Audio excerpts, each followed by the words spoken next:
ഫലസ്തീൻ ഫലസ്തീൻ ഫലസ്തീൻ കേട്ട് കേട്ട് മടുത്തു. പലർക്കും ഇതൊരു നോർമൽ കാര്യമായിട്ട് മാറിയിട്ടുണ്ട്. ഐ മീൻ നമ്മളിപ്പോൾ ഫലസ്തീൻ്റെ ഒരു റീൽ എടുത്ത് കാണുന്നുണ്ടെങ്കിൽ അതിലെ കോൺസെപ്റ്റ് നമ്മൾ സ്ക്രോൾ ചെയ്യും. അതിലെ കാര്യം എന്താണെന്ന് നമുക്ക് ഓൾറെഡി അറിയാം. ഫലസ്തീനിൽ ഒരുപാട് ആളുകൾ മരിക്കുന്നു, ഒരുപാട് ആളുകൾ അനാഥരാകുന്നു. എന്തുകൊണ്ടായിരിക്കും ഈ ഒരു നോർമലൈസ് ചെയ്യുന്ന ഒരു മൈൻഡ് സെറ്റ് ആളുകൾ വന്നുകൊണ്ടിരിക്കുന്നത്?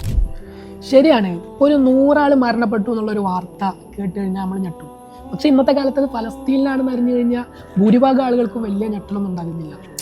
അവിടെയുള്ള പ്രൊട്ടസ്റ്റ് ഇത്രയും കാലം നീണ്ടു നിന്നതുകൊണ്ടാണോ, അതായത് ഫലസ്തീനിലെ ഈ ഒരു വിഷയം കാലപ്പഴക്കം സംഭവിച്ചത് കൊണ്ടാണോ ഈ ഒരു നോർമലൈസ് ചെയ്യപ്പെടുന്ന ഒരു പ്രവണത കണ്ടുവരുന്നതെന്ന് അറിയില്ല.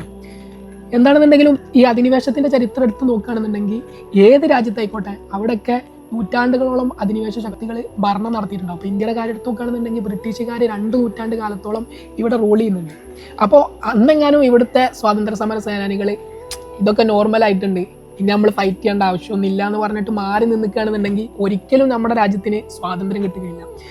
അധിനിവേശം നടന്നിരുന്ന ഏത് രാജ്യം എടുത്ത് നോക്കിയാലും അവിടുത്തെ അവസ്ഥ തന്നെ കാരണം.